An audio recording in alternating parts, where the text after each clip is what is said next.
Hello everyone, I'm Brian, and today we're going to be continuing on with Neuroscientist David Eagleman with Sadhguru Part 4. So this is going to be the last part, hopefully. It will be the last part. That's enough. And I will be increasing the volume. Hopefully, please let me know if the volume, I'm going to try to keep increasing it slowly. My voice tends to be low. That's why I kind of decrease the volume, plus also with trailers and stuff. But I'm going to increase the volume. I hope it works out better. Let's go ahead and get started. This is a place where I feel like science and mysticism have a real meeting ground, is that this three words of I don't know. And sometimes science gets a bad reputation about this. And people say things like, well, scientists have proven this or that. But shouldn't they know? Scientists never use the word proof or truth or, we know this is the way it is. Instead,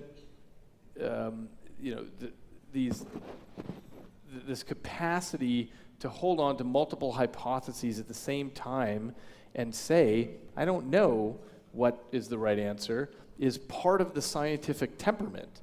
It's an important part of the fabric of everything we do in science, is this understanding that Mother Nature is way bigger than we are, and that we, in our lifetimes, might not get anything but one step closer to in the direction of truth.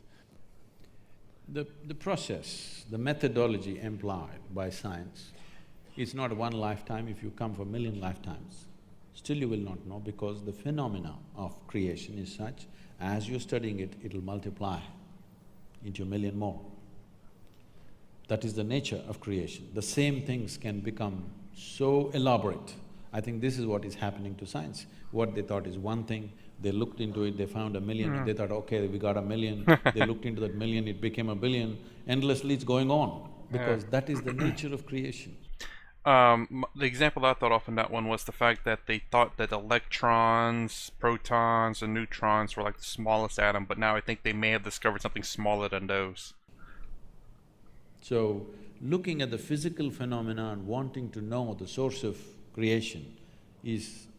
I'm just saying, the seeking is fantastic, but the methodology will only throw out useful technologies. But how many technologies do you need to live well, I'm asking? Okay. Yeah, you don't need that much. Good shelter, good food, and that's about it. But there's nothing wrong with trying to figure out more things out. I guess the problem is whenever it becomes a hindrance towards you. Your iPhone S6 is good enough. Do you want S8 tomorrow morning? What are you going to do with it? Even the damn S6, most people are not even using 3% of its capabilities. Yes or no? Yeah, like I said, people always want the latest and greatest. I do, but I gotta limit myself. I don't have the latest and greatest, by the way. Huh? Most people are not using 3% of that phone's capability. Well, you don't ever want to use 100%, then there's a problem. I think our science is too young still to know whether we are always going to confront a multiplication of problems or not. No, I don't say they're problems. Questions. There'll be more things to study, that's all. Yes, but sometimes people call that weenie science, by which I mean, once you understand the structure of the atom and so on, you could measure the neutron to finer and finer resolution, but who cares? Because that's not the fundamental problem anymore. And we're still at such a young age that we don't know whether science will keep bifurcating into more and more interesting questions, or whether it'll just become weighing things and it doesn't matter, because now we kind of get the core of it. We might not know that for 100 years or 1,000 years, but I don't know for certain that we are doomed to infinite complexity. It may be that we can put together a very clear model. What I'm saying is, you're fundamentally employing sense organs.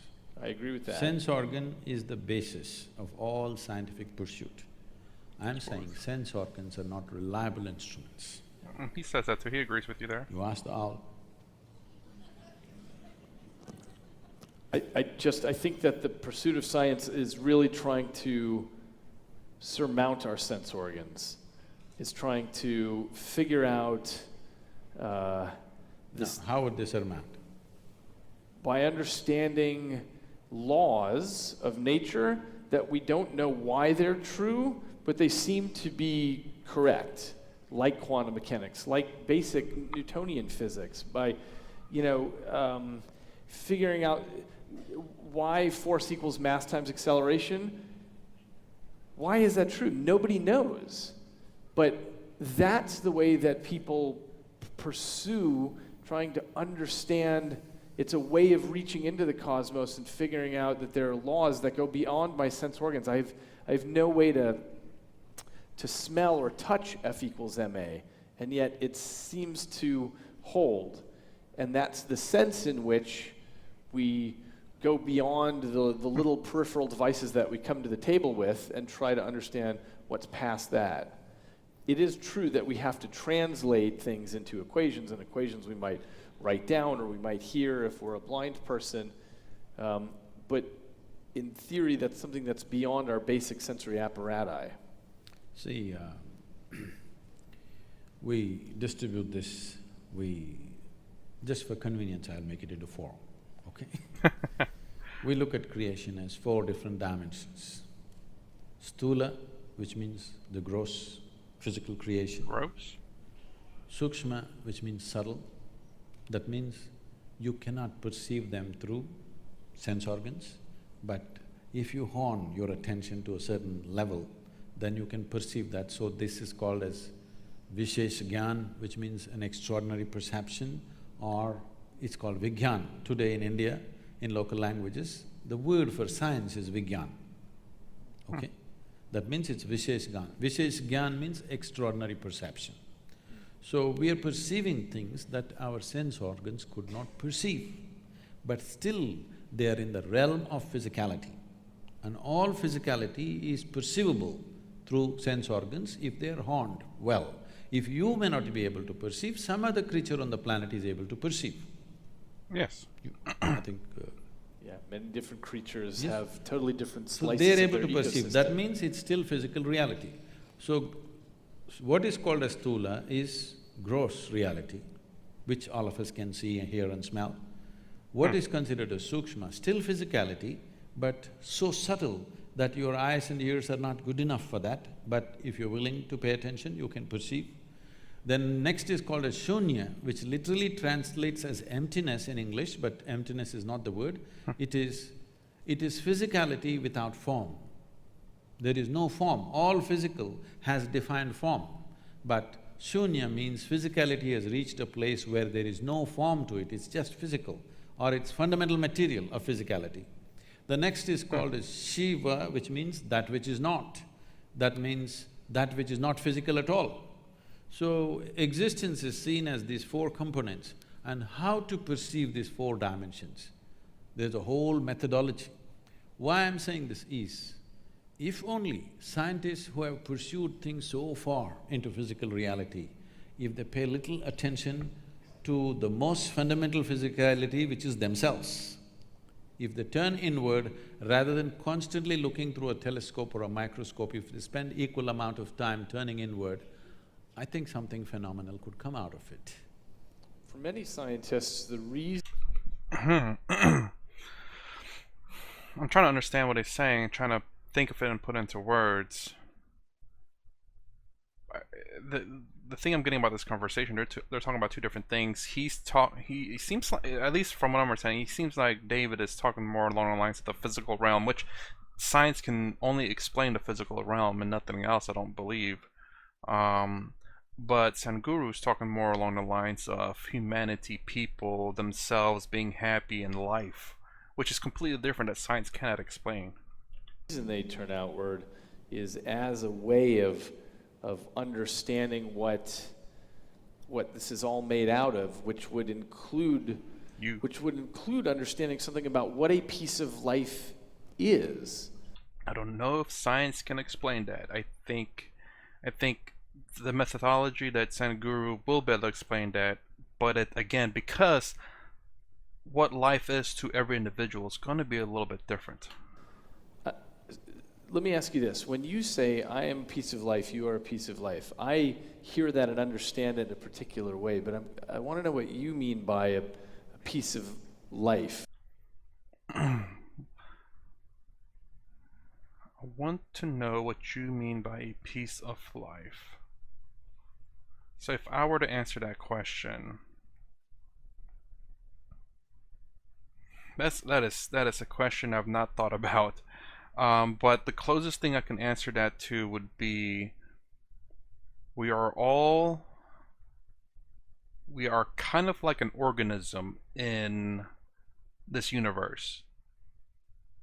Multicellular organism. Each of us is a single cell trying to we're in a sense working together to further ourselves, but individually we are trying to create our own, it's hard to describe, it's hard to talk. Individually we are trying to create our own purpose in life. And the whole spectrum of the universe, we're a multi-cell organism trying to spread. Don't know if that's a good explanation. Because what you drink is life, what you eat is life, what you breathe is life. All this we're gathering, and this is a piece of life, which has acquired a certain level of information, built its own kind of software unconsciously, and its own tendencies and its own character and its own personality, but that's a bubble. It's like if you blow soap bubbles, each bubble has a character of its own. When they burst, the most essential ingredient of the bubble was the air. Where is it? It's all there. So this is all air and the bubble is a piece of air. Similarly, this is all life. This whole cosmos is a living cosmos. Here I'm a piece of life. And life has given me this privilege that I can hold this piece of life within myself and experience it as if I am by myself, everything. This is a fantastic privilege, but we should not abuse this. And do you see that as being illusory, the idea that you're a piece of life and I'm a piece of life, given that we share atoms, and when I'm breathing out and you're breathing in and so on, we're exchanging atoms.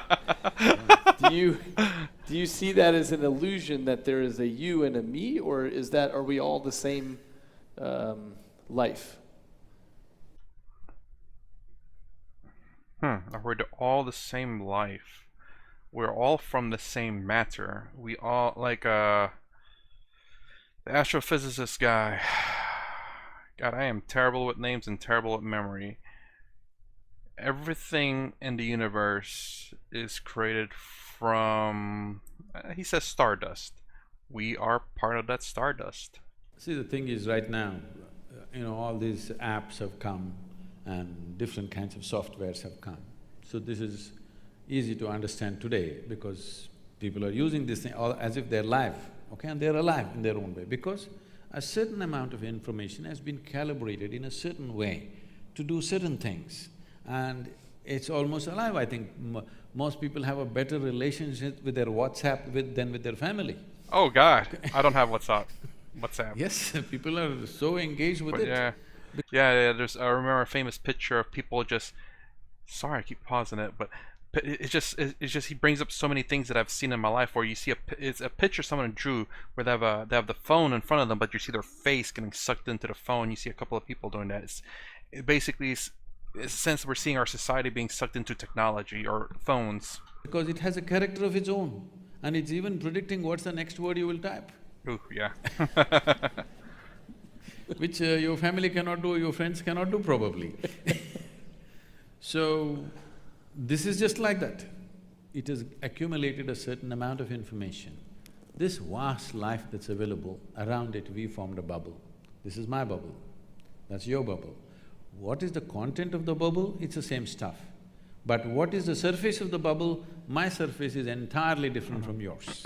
We're all made from the same And things. it has its own characteristic, it has its own flavor, it has its own tendencies.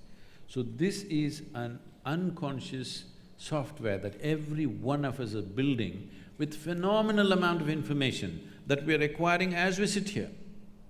The five senses are gathering a phenomenal amount of information that one gathers in 24 hours of time. If you spend 1,000,000 years, you can't process it. That much information we are gathering. This is what traditionally we refer to as karma. I always thought of karma as good or bad. It's all twisted out in America, I'm seeing. The word karma, everybody's calling themselves karma now. You know, people are named karma. I heard some people were named karma.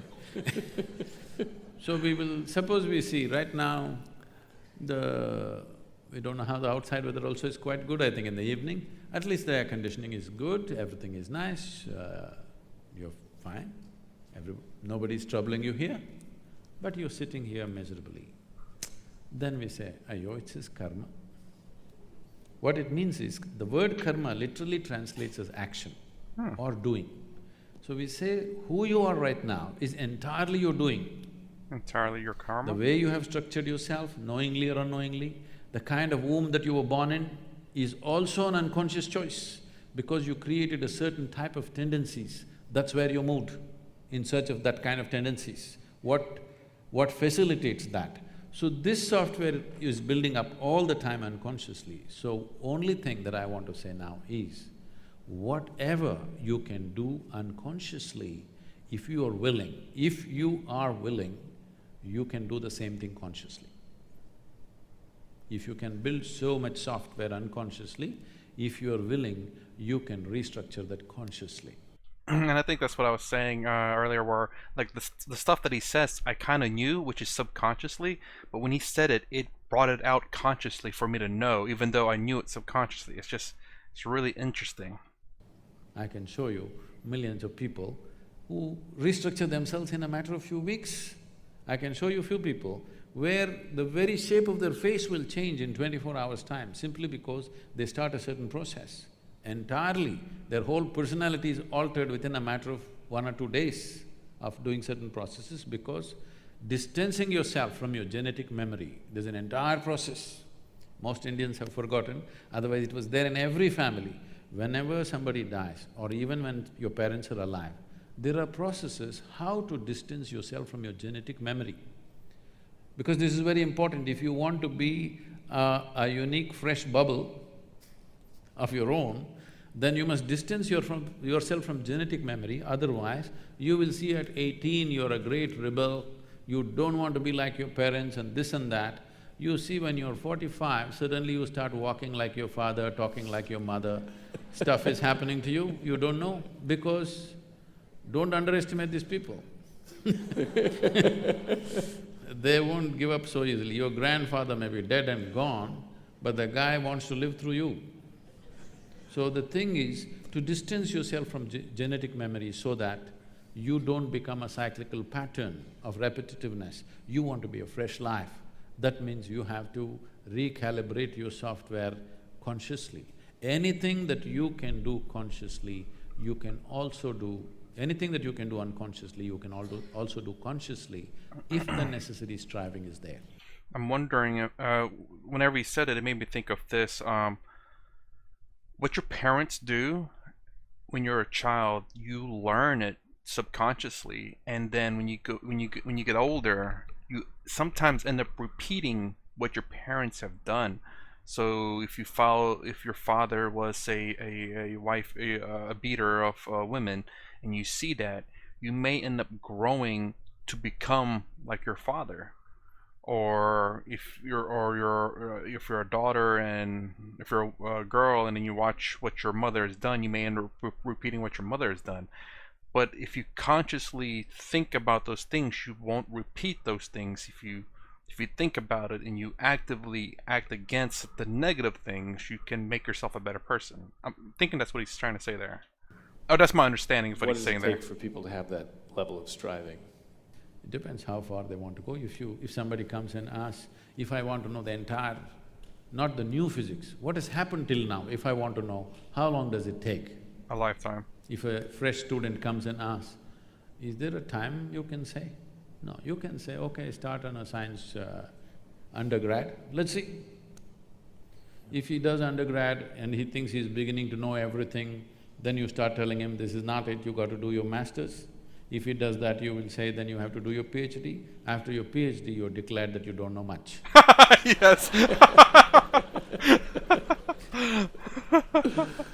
That's right, that's the path of wisdom and science, is learning how little we know. The most basic thing that one can do, how long does it take, means the most fundamental thing is, first of all, to know that there is another dimension of faculty within us, that there's another way of perceiving things, that there is something beyond, not as a belief, not as a conclusion, not as something that is said in some scripture or by some guru or some teacher or whatever, but by yourself to know beyond this body, beyond this mind, there is something within you. This experience, if this has to happen, I would say if you are willing to dedicate just 30 hours of absolutely focused time, if you give me, in 30 hours' time, we can bring you to a place, we can give you a tool through which you know something beyond your physicality. What that thing is, you don't have to jump into a conclusion, but something beyond your physical nature will become alive within you and you know there is something beyond physical nature. If that is enough inspiration for you to continue your pursuit, then how long it will take the entire pursuit, you cannot say. Each individual is his own. They're saying enough. Okay, I have I have a message that we're going to go to Q&A now. Okay. And Trent, is there a pattern to the Q&A in terms of people getting a microphone, or should they just shout? Okay, I see. There are microphone runners and people will raise their hand. Oh, let's see what the questions are. I thought they were announcing dinner time.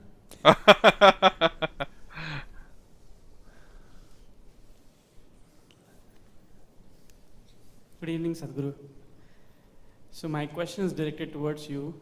So I've heard from you in past that for this path of seeking, one does need a guru. One needs someone to show the light. So how does one select a guru? How does one know who's the right person to take him through that path? Okay, let me see if I can answer that. I don't know. I don't ever believe there should ever be just one teacher. You need to listen to as many gurus as you can possibly listen to, because every guru potentially will have different advice, and you find the one that best fits, that best helps you, that makes the most understanding to you to get through whatever it is you're going through in life. I don't know if all of them will have the same answer, but sometimes the one answer that you get from one person is not the right answer because it just doesn't work, it doesn't click. So I don't necessarily believe, that's why whenever I watch videos I always watch many different points of views, because I want to hear as many as I can to make my own decision on things.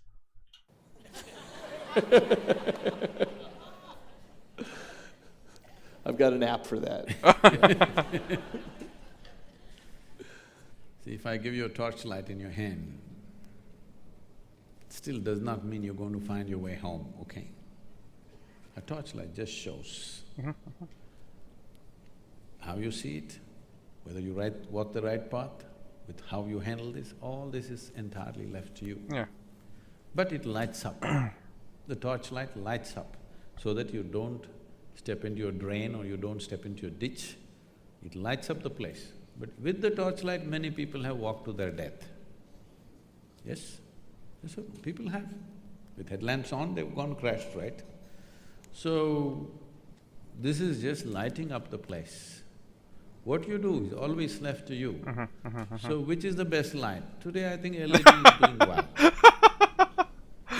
It is. So, who is the best light? It is… You should not make a conclusion like that. Yeah. Who is the best light on the planet? Yeah. I told you, give me 30 hours.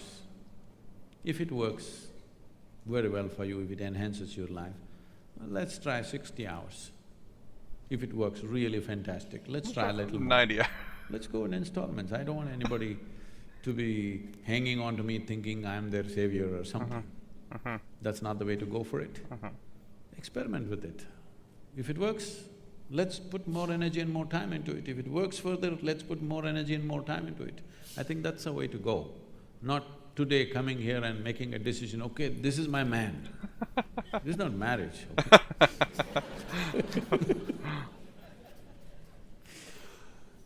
Can I… Right here, first I would ask David for a question. I don't want to discount science from mysticism or mysticism from science, but what I want to, through this discussion, what I had been thinking about is as you say, you observe. How can I have a question for David first. Have you ever studied someone who's observed themselves from outside, like suspending yourself from within you and observing you? And to Sadhguru. So the first one before you go to the next one. You can, my belief. It's a bit difficult without being straightforward with people, but the way you observe yourself is based on what other people say about you. How people react to you. If they're nice to you, you can only assume you were nice to them. If they continue to like to talk to you and hang out with you, you can assume that you're a good person. At least you match what they are. So you generally surround yourself with people that are kind of close to you, so you can get an idea of how you are as a person. What would be the best technique to achieve that level of human intelligence, that you suspend yourself out of yourself and observe yourself? Achieve that level of human intelligence that you suspend yourself out of yourself and observe yourself. Oh, I don't know that one. I don't even have any. It depends exactly what we mean by observing yourself from the outside. There is what's called an out-of-body illusion that people can have. It's a little complicated to explain the setup, but it has to do with wearing some video goggles and putting a camera behind you. And so you're now seeing your body with your goggles. You're seeing your own body there. And somebody scratches your back, and you can see your back getting scratched over there, and you're feeling it also, but you're seeing your own body at a distance. And this allows people to sometimes have a very clear experience where their body is there, but they feel like, I am 6 feet behind over here. Sorry, there was an experiment that made me think about that, where they have can't remember what it is. I think they have a barrier here, the barrier is right here, and they have their physical hand, and the person's where I'm at, barriers here, and their hands here, but they have a mannequin hand here. And what they do is they stroke the mannequin hand, and then they stroke your hand at the same time, and they continue to do that a few times, and then at one point they just stroke the mannequin hand, but not yours, but you get the sensation that your hand is being stroked too, which is really pretty interesting.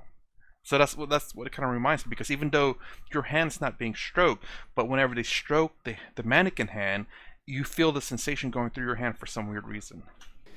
So there's a neuroscience group in Europe that was able to induce this illusion when people were even lying down, and that gave them the opportunity to stick them into a brain scanner and measure brain activity while they were having this out-of-body experience, and thought they were 6 feet away from their body. Brain imaging is limited in the sense that what we can say is, well, there are particular sets of Christmas lights that light up when you're having that kind of experience. But unfortunately, that's where science gets a little bit stuck, because we can describe the neural correlates of subjective experience, but we don't know yet why they're identical to that subjective experience. So the answer to your question is, it has been measured, but the answer is not satisfying. Is it saying basically when everyone has the same experience, everyone experiences the same? That's how I'm interpreting it. I must tell you my experience of this. I don't subject to these indignities anymore. Many years ago, it happened that somebody wanted to… I was in some institute in India, and it was a little bit of an obligation. I said, okay. They wanted to study measure my gamma waves in my brain. I did not know I had gamma waves in my brain. They said, no, you have, we want to study, you meditate. I said, I don't know any meditation. They said, you teach meditation to everybody. I said, yes, I teach them because they don't know how to sit still. You teach them methods of sitting still. If you want, I'll sit still. But their problem is their scientific study, they want the name of the meditation, the method, and what happens to the gamma wave, something. That's how the process is. So it's a way, I think they're trying to identify, if you do this particular type of meditation, what does the brain look like? What is firing in the brain? And maybe they're trying to see if everyone does this meditation with the same things would fire in the brain, whether it's the same for everyone or is it going to be different.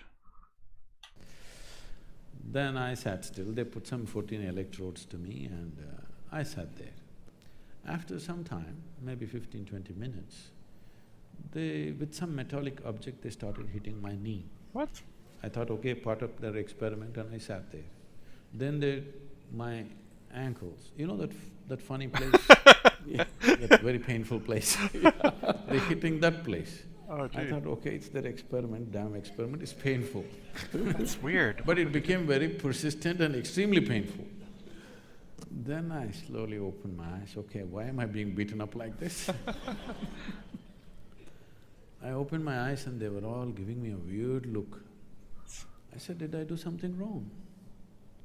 They said, according to our instruments, Oh! you're dead.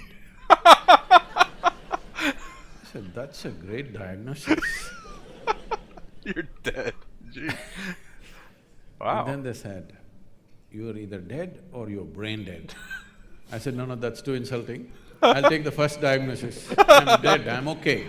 If you give me a certificate that I'm dead, I can live with that. If you give me a certificate I'm brain dead, that's not a good thing. You can't live with that. So I don't know what this thing was about, but what I'm saying is, all instruments created by us are definitely lesser instruments than this one. It can't be more than that. Though a telephone can speak that far and I can only speak this far, all this, But it they needs are us lesser instruments in terms of sophistication. for it to be used. In terms of a particular action, they may be bigger than us. A bicycle can run faster than I can run, a motorcycle can go much faster where there is an aircraft which can fly. Yes, all that is there, but in terms of sophistication, there cannot be anything more sophisticated than who we are, because we cannot create something more sophisticated than ourselves. Huh. We cannot create something more sophisticated than ourselves. Huh. I don't know. It makes me think of all like the Terminator movies, the AI movies, and how potential, like right now, I watched this one YouTube video. As a matter of fact, recently, it's a StarCraft 2 video where they put a professional player was put up against Google's AI, and the Google AI utterly dominated the player, even though the player knew what the counter is to counteract the creatures that was coming after him. But because the AI was able to control each individual creatures very well, that the counter didn't work. So I don't know, we might be coming up to that point. I mean, Whatever we create will be a byproduct of who we are. So in that context, using instruments to measure, yes, you can very easily fool the brain, you know, it's very simple. Yeah. There are many techniques like this in yoga, like David is talking about, he was talking to me about how you could trick the mind, that a smell can become a sound can become something else. There are a whole lot of… without all these gadgets, there are many ways that you could trick the human mind. And the magicians of the world yes, have mastered this say thing, that. you know, simply like this, they pick things out of your pocket without you knowing what's happening to you. Because there is a certain way that you can use the faculty to go behind that and do certain things. That apart, in terms of fundamental sophistication, there is nothing more sophisticated than this gadget. This is the gadget, and this is the only form of experience you have with the world. When I say this is the only form of experience you have, right now can you see me, all of you? Just use your hands and point out, where am I? Oh, you got it all wrong. You know, I'm a mystic from South India. Now, this light is falling upon me, reflecting, inverted image in the retina. You know the whole story. Where do you see me now? Within yourself. Where do you hear me now? Within yourself. Where have you seen the whole world? Within yourself. Everything that ever happened to you happened only within you. Right now, someone next to you, if they touch your hand, you think you're feeling their hand. No. You're only experiencing the sensations in your hand. You do one thing, you make somebody touch you like this 5 times, just observe this. After that, no hand, that person is not here, simply sit here. You can create the same sensation. The thing I was talking about, like even though no one's touching your hand, they touched a mannequin, which is not you, by the way. Because you've seen it, observed it, you can get that sensation. Either you can do it with external stimuli, or you can internally manufacture anything that you want. What you call as mental problems or mental diseases is just that they're creating many things without external stimuli. All the time it's happening. It's happening to everybody in so many different ways. When it goes out of control, we call it an ailment. Otherwise, almost every human being is various experiences they're creating without any external stimuli. If you go through your dream, a dream is as true as a reality when you're going through it, isn't it? I was… we started a school a few years ago, and this 8-year-old boy, I just walked into the school, this 8-year-old boy comes and asks, Sadhguru, is life real or is it a dream? Well, he's really taken up the time for this one question, but there are people out there who believe, are we in a matrix? If you ever seen the movie, there's a theory out there that we may be living in a simulation or a matrix too. Or a dream. Matrix, dream. I look at him, this is an 8-year-old, you have to come with the truth, I said, life is a dream, but dream is true. Go Sadhguru, you're always like this only. But that's a fact. Life is a dream. The way it's happening within you right now, it's a dream. But the dream is true in your experience. But this dream, you can make it whichever way you want. Whichever way you want. In the sense… You okay with a joke? In the sense what? I didn't hear. On a certain day, Is he saying, in a sense, as in your senses? I was thinking that. a lady went to sleep. Oh boy. In her sleep, she had a dream. In her dream, she saw a hunk of a man standing there staring at her. Then he started coming closer and closer and closer. He came so close, she could even feel his breath. And she trembled, not in fear. Then she asked, what will you do to me? The man said, well lady, it's your dream.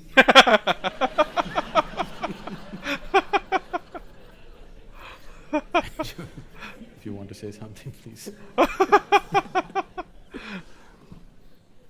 So, it's your dream, you can make whatever out of it, and we can make this into a fantastic dream for ourselves and for everybody on this planet.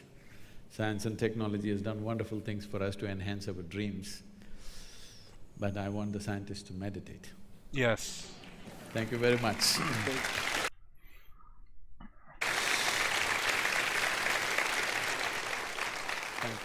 Thank you. Thanks. Thank you. Okay. And that's what I mean by… and his dream, this is your dream. My saying for that, this is our heaven. Same thing, I think. Basically, this is our heaven. This is your heaven. So, and what I mean by that, heaven doesn't always mean bliss. And I say that in a joke, not a joking sense, but I don't know what the right word is. But your heaven can be hell if you create it that way. But your heaven can also be heaven, meaning that you can be bliss. You can make your life so easy. You make whatever, you can make as much money as you want, you can have whatever it is that you want, or you can make it a living hell. Your heaven, a living hell. And I guess what I mean by your heaven as well is the fact that this is your one life, and there is no afterlife. There is no better life after this one or worse life after this one. So basically, this is your heaven, and whatever that is, whether it be good or bad. And I think, and that is kind of similar to what he's saying. This is your dream, you can make it whatever you want. I say, this is your heaven, you can make it whatever you want. The reason why I say heaven is because people don't think, oh, heaven, that's always a good thing. But no, you got to realize that you can make it good or you can make it bad. I don't know why I say this is your heaven. I like that phrase though for some odd reason, even though I don't mean heaven itself. So this has been a wonderful, wonderful viewing. I absolutely love it. I will say, when coming into this, I was kind of confused, like, why is Sadhguru talking to a neuroscientist? There are two different things. One is based on physical realities that Sadhguru doesn't necessarily deal with. And Sadhguru deals with solutions that are not scientifically based. They're, in my opinion, like life things, like things that are not set in fact, but ways of living that science cannot solve. Science will never be able to solve the human problem, I think. I say that meaning that even though, like, basically, even though I can only speak for myself and what I observe, and that is, even though America has such a wonderful life, I guess you could say, there are no bordering countries that wants to kill us. Obviously there are a lot of hateful people, and there is one country in particular that hates America, but there's so many opportunities in America. The poor in America is actually living a lot better life than a lot of other countries, but yet people are still depressed. Even the rich people in America, some of them are depressed, and they're rich. It's weird, and that is something that Sadhguru can fix. If you're poor or rich, his solutions are ways to live a very joyful life. And I said in the other video that I think I live a happy life. I actually didn't mean to say happy life. The word that I want to say is actually a content life. That's the life that I live. I am very content with my life. I know I have problems, but the thing I do about it is that I think of solutions, and that's what I do. Whenever I guess because of my job or just the way I am, I love hearing people's problems and trying to find a solution to it. And that's what I do. I have a problem that I'm working towards a solution right now. So the problem's not necessarily making me sad. It sucks that I can't fix it right now, but I am working towards the solution of that problem. And I think a lot of people, or I keep saying a lot of people, there are people out there who can't do that, who sees a problem and it just blocks their way, and they can't get past it because they don't know how to fix it. They don't know how to think for themselves. They don't know how to find a solution. They just shut down. And I think that is one problem in the world, and I think that's what Sadhguru can solve. He's that kind of problem solver. It's not that kind of problem. It's not something that science can fix. Can't wait to react to more of his videos. There's a couple more coming up. I will try to get to them. I have the opportunity this next few weeks to do it. I'm trying to get them done, but I'm also kind of busy too. But I hope the volume is also a lot better. I'm trying to fix that as well. It's just that I think I speak so low, and the audio from the thing's a little bit loud, and so I'm trying to balance that out. On top of trying to make sure I'm within boundaries of YouTube, because I'm still a small channel. Anyways, that's all I have to say about this one. Thank you so much for everyone who suggested this and pushing me towards it. I have been trying to get to it, and I finally did, because I did something to fix the problem of trying to watch this.